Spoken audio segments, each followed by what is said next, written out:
Soliloquio.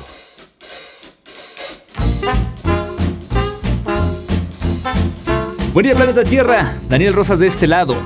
Esta es la historia de los 200 pesos más estúpidamente gastados por su servidor. Un día un amigo me invitó a un table dance y me sorprendió mucho porque además nos acompañaría su novia. El caso es que lo que fue por ella me dejó pues por casi una hora solo en ese establecimiento. Ustedes saben que todos tenemos fobias, pero también tenemos filias. Y una de las mías es la ropa con transparencias, así que pues en aquel mundo de luces, música, alcohol, deliciosos perfumes y guapísimas mujeres, una de ellas llamó mi atención, o mejor dicho, llamó mi atención su blusa de malla que dejaba ver pues este maravilloso pecho. Si se lo están preguntando, la respuesta es sí, por supuesto, eran de silicón. Pero a ver, la mayoría de los hombres no nos interesa ese argumento femenino de que de seguro son operadas, o sea, sí, lo sabemos, pero nos gustan, o sea, perdónenos, mujeres, así somos nosotros. El caso es que esta trabajadora en cuestión se acercó y aún a la distancia y con el aroma a tabaco que impregna estos lugares o que impregnaba, era imposible no percibir su perfume. Entre otras cosas me contó que se lo retocan varias veces durante la noche para mantenerlo vivo. El caso es que después de una charla, pues me ofreció uno de sus famosos privados y llámenme loco o estúpido, pero la verdad es que a mí no me gustan esos servicios. Y ojo, no tiene que ver con esta ola feminista y que ahora tengamos una ley Olimpia y que sepamos pues más de la trata. De hecho, desde mucho tiempo atrás a mí no me gusta y trato de reflexionar si de verdad no me gusta porque no me gusta el trato que le dan a las mujeres o porque he tenido malas experiencias como la que les estoy contando. El caso es que para no verme grosero con esta guapa mujer que no hacía más que pues su trabajo, pues me tuve que sincerar con ella. Y obviamente no me refiero a que me sinceré en el sentido de que no me gusta cómo las tratan, me sinceré en el sentido de que no traía dinero. Y para mi sorpresa, créanlo o no, había un cajero automático adentro del table. Literal. Así que esta bella mujer me tomó de la mano, me llevó hasta este cajero. Y pues ya estando ahí, no tuve otra más que preguntarle que cuál era el servicio más barato y me dijo que un baile por 200 pesos. La verdad es que no voy a dar detalles innecesarios de lo que pasó, pero sí les voy a contar que como la canción ya llevaba 2 minutos de haber comenzado, tuve la compañía de esta dama por solo 45 segundos más, y esos fueron mis 200 pesos más estúpidamente gastados en 45 segundos. Bueno, ahora, reflexionando, ¿las bailarinas ejercen el sexoservicio, sí o no? ¿Cuál es la diferencia entre ellas, las escort, las sexoservidoras? ¿Este llamado el oficio más antiguo del mundo es un delito? ¿Qué tal el fenómeno de las OnlyFans? Pues para hablar de este tema vamos a platicar el día de hoy con Donna Anaí. Ella es una de las fundadoras de la Alianza Mexicana de Trabajadoras Sexuales. Vamos para allá.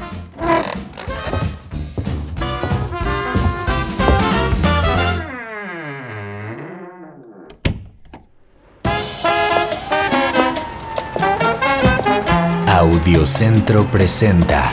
¿Qué? ¿A poco te escapaste de la juguetería, muñeca? No eres Google, pero tienes todo lo que busco. ¿Te caíste del cielo, mi ángel?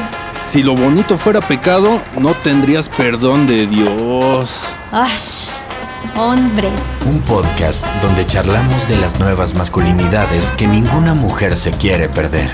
Esto es Hombres Trabajando Nos.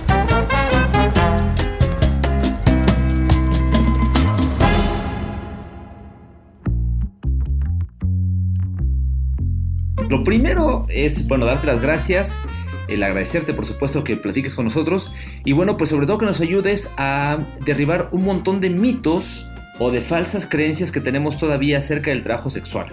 Lo primero que yo te quiero preguntar es, pues de entrada, si se tiene como un panorama actual así de cuántas mujeres están trabajando actualmente o se dedican a esta profesión independientemente de si es por decisión propia o si son obligadas. Precisamente porque no, por lo general en los estudios que realizan no hacen una diferenciación entre trabajo sexual y trata, entonces todo lo generalizan con la palabra prostitución y cuando dan cifras, pues dan cifras no sabiendo distinguir una cosa de la otra. Ese es el gran problema y es precisamente por eso que varias organizaciones y también desde la Alianza Mexicana de Trabajadoras Sexuales pues luchamos por el reconocimiento del trabajo sexual para que precisamente pues las cifras también sean más exactas, aunque también es algo muy difícil porque como es un trabajo que a mucha gente le da pena asumir que está ejerciendo, pues no lo hace de manera pues sí, o sea, no le dice a nadie y ni siquiera se asume a sí misma como trabajadora sexual. Otra cosa que a veces hay en el gremio es que, por ejemplo, muchas trabajadoras sexuales no se reconocen como trabajadoras sexuales, ¿no? Por ejemplo, hay unas que dicen, no, yo soy escort, o yo soy actriz porno, o yo soy tableera, yo no soy trabajadora sexual. Parte de la idea de esta charla del día de hoy, don Anaí, era justamente tratar de desestigmatizar este asunto del trabajo sexual. Lo que yo entiendo es que el trabajo sexual en sí no es un delito, la trata es un delito. El trabajo sexual no, pero a lo mejor todavía me puedes platicar, nos puedes dar un poquito más de luz de cómo debemos entender el trabajo sexual, ¿no? De quitar este mito de que es algo malo, como tú lo dices. El trabajo sexual es una actividad voluntaria donde una elige con quién, dónde trabajar, bajo qué condiciones, qué costo van a tener los servicios, o se llega a un común acuerdo, ¿no? En cambio, en la trata, pues no tienes capacidad de elección, no puedes elegir. O sea, no se te remunera lo que estás realizando, ¿no? Incluso puede ser que hayas sido engañada para ejercerlo, en el caso de la trata, o que hayas llegado a haber sido raptada, obligada por algún familiar, esposo, etcétera, etcétera, ¿no? Entonces, pues sí hay que saber distinguir una cosa de la otra, porque pues no es lo mismo, ¿no? El trabajo sexual voluntario a la trata, hay un mundo de diferencia. Ustedes desde la Alianza han trabajado o tienen alguna forma en que las personas puedan reconocer de alguna forma cuando se trata pues de un trabajo forzado a cuando es un trabajo voluntario. Así es, bueno, no, precisamente desde AMETS solamente trabajamos con cuestiones de trabajo sexual voluntario, ¿no? En este caso somos una alianza hecha por y para trabajadoras sexuales, donde, bueno, nos aliamos a otras organizaciones también pro trabajo sexual, porque se reconozca el trabajo sexual y se despenalice en toda la República. Pues nosotras estamos muy abiertas a recibir a colegas que sean trabajadoras sexuales autónomas y que quieran luchar por estas causas, ¿no? Y bueno, conocer sus derechos y todo eso. Pero no estamos metidas en temas de trata. ¿Por qué? Porque precisamente es otra temática completamente distinta que requiere otro tipo de tratamiento, otro tipo de especialistas, y es otro tema. Esto me lleva entonces, don Anaí, a pues algunas otras preguntas. Por ejemplo, una de ellas es, el que sea voluntario no quiere decir que estén exentas de riesgos que se ven, sea trata o sea voluntario. Es decir, hay comentarios como que cada cliente, por ejemplo, pues es una ruleta rusa. Sabes con quién sales, pero no sabes cómo es esta persona, es alguien desconocido. Y entonces, en este caso yo quiero preguntarte, bueno, ustedes como trabajadores sexuales tienen estrategias, ¿cómo es que se protegen? ¿Cómo es que evitan que puedan sumarse a estas cifras tan lamentables de agresiones hacia las mujeres? Voy a partir de una definición que toma la Red Latinoamericana de Trabajadoras Sexuales de Latinoamérica y el Caribe, la Red Trasex. Ellas hacen una diferenciación basada en varios estudios de diferentes teóricos y también bajo su propia experiencia, porque es una red hecha por y para trabajadoras sexuales desde hace 20 años, de la cual desde México formamos parte en AMETS. Y ellas hacen una distinción, y es en la que estamos de acuerdo, entre trabajo, explotación y trata, ¿no? Que son tres diferentes niveles de voluntad. En la trata, pues no tienes no tienes ni un solo gramo de voluntad. En la explotación hay diferentes niveles de explotación. Y en el trabajo sexual es algo totalmente voluntario, consensuado, etcétera, ¿no? Y de ahí, partiendo de eso, las trabajadoras sexuales autónomas, que justamente generamos redes de alianza para podernos cuidar entre nosotras. Y sinceramente, hablar de estos temas en medios creo que es algo delicado, porque muchas veces cuando tú los hablas y dices cuáles son tus mecanismos de autodefensa, entonces mucha gente maliciosa con malas intenciones, que para nada pienso que los oyentes de tu programa ni que tú las tengan, pero puede haber algún oyente por ahí, entonces las conozca y de ahí se agarra como para poder atacar. No, claro, y está perfectamente entendible. Don Anaí, quisiera preguntarte otra cosa más. Evidentemente es un trabajo, el de ustedes, polémico, tú mismo lo has comentado aquí, ¿no? Hay hasta quienes dedicándose a este oficio, pues no se asumen como tal, les da vergüenza, lo que sea. Y entonces, en este ámbito de ser un tema polémico, he visto yo cuando menos dos grandes posturas. La postura prohibicionista completamente, y quienes, pues a lo mejor nos pronunciamos más por el tema de la regulación. Déjame primero platicar de la primera parte, quien dice que el sexoservicio debería prohibirse completamente, aun y cuando sea voluntario. Y es que platicando yo con algunas personas, y sobre todo mujeres, me dicen, debe prohibirse porque, aunque sea voluntario, es voluntario porque hay un sistema, todo un sistema que priva a las mujeres de oportunidades laborales y que literalmente las orilla básicamente a tener que vender su cuerpo porque no tiene otras oportunidades laborales mejores. ¿Tú coincides con esta visión? ¿Tú coincides con que sí, efectivamente hay una falta de oportunidades y que las obliga a ustedes a tener que trabajar en el subservicio? Yo creo que estas perspectivas que mencionas que vienen de moralina conservadora son eso, moralina conservadora, porque al fin y al cabo dentro de estos procesos hipercapitalistas, las personas terminamos trabajando en donde pues mejor se nos acomode, ¿no? Quizás hay que empezar por reconocer el trabajo sexual como una profesión, pero pongámosles en el ejemplo de abogados, pues hay abogados que pueden trabajar como abogados donde ellos quieren o ser sus propios jefes, y hay abogados que ni modo se van a tener que trabajar en donde haya chamba o ni siquiera trabajar como abogados. Todo esto depende de un buen de factores como económicos, sociales, culturales y raciales a los que pertenezca la persona, ¿no? Incluso, o sea, a un buen de factores. De igual forma en el trabajo sexual hay gente que tiene toda la intención de ser trabajadora sexual porque quiere, porque le gusta, y hay gente que quizás no tanto, pero es lo mejor que encontró. Al igual que cuando alguien elige trabajar en un Oxxo o trabajar como profesora, o sea, todo eso depende no tanto del trabajo sexual en sí, o sea, porque eso se lo cuestionan al trabajo sexual y no se lo cuestionan a los trabajadores de un Oxxo, a una mesera o a una profesora o a una doctora en artes, porque precisamente está la visión clasista y elitista de por medio, ¿no? Y sobre todo de la moralina conservadora que sacraliza la sexualidad. Y entonces ahí sí lo cuestionan y todo el mundo cuestiona que si la diferencia entre trabajo y trata dentro del mercado sexual, pero yo no los veo en la industria textil que se cuestionen si cuánto le pagaron a la persona que hizo la playera que traen puesta o si es que le pagaron, o cuánto le pagaron a la persona que cortó la manzana que se están comiendo, si es que le pagaron. Porque sabemos que en México la mayor parte de los productos que consumimos pasan por el narcotráfico y por un buen de cosas horribles. Uy, interesantísimo. Sí, tienes toda la razón. O sea, normalmente cuando hablamos de trata, pues pensamos en trata sexual, pero sí, hay trata laboral, hay trata para mendicidad forzada, hay un montón de visiones de la trata y creo que ponerla sobre la mesa ayuda mucho. Bueno, finalmente, don Anaí, quisiera preguntarte sobre algo que tiene que ver ahora con este asunto de la nueva realidad que es digital. Es más, tú y yo estamos ahorita conectados a través de un medio digital. Bueno, preguntarte tu visión, tu opinión sobre temas como, por ejemplo, el ahora muy famoso OnlyFans, ¿no?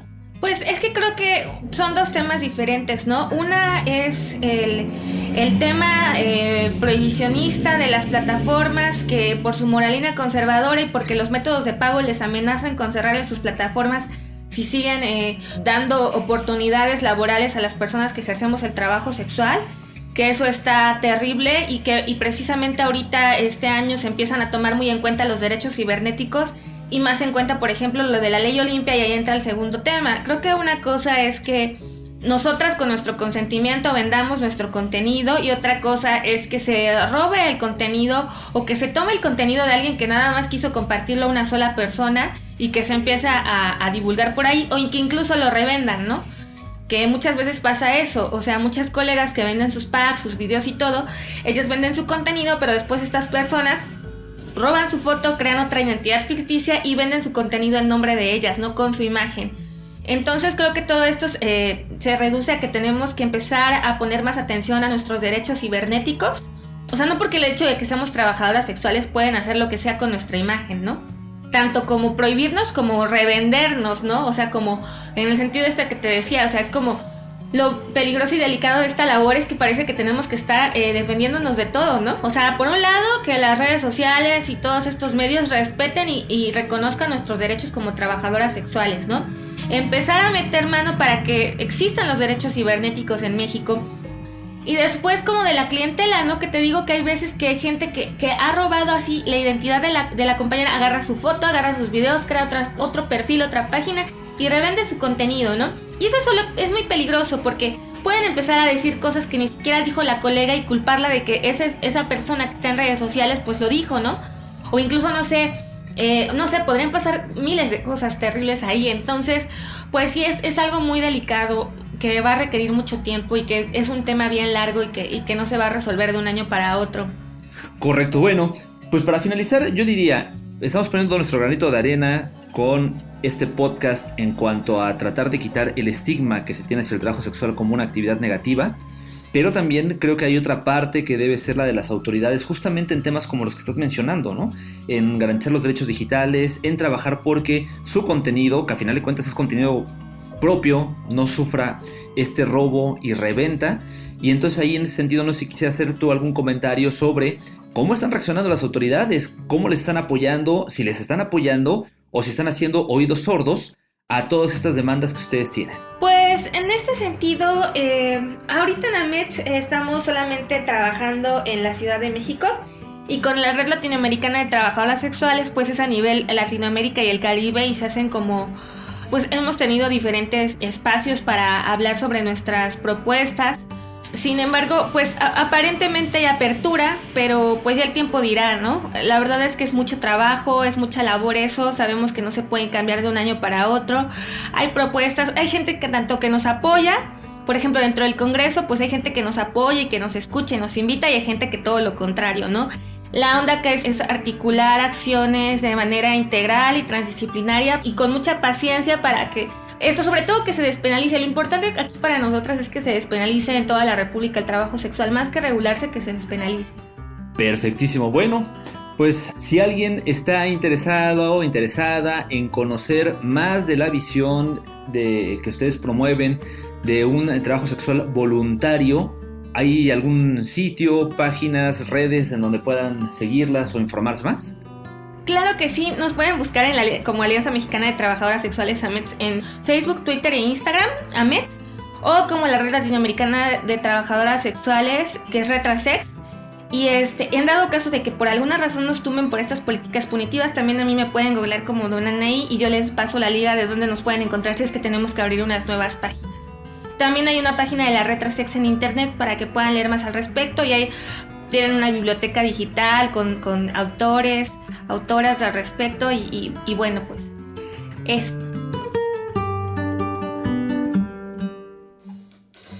Coloquio.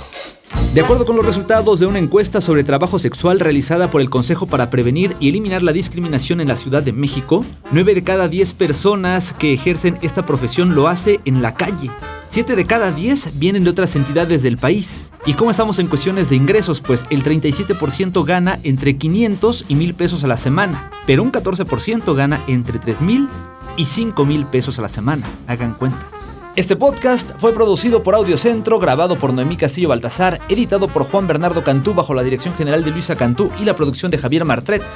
Conducción Daniel Rosas y pues, ¡chao! Audiocentro.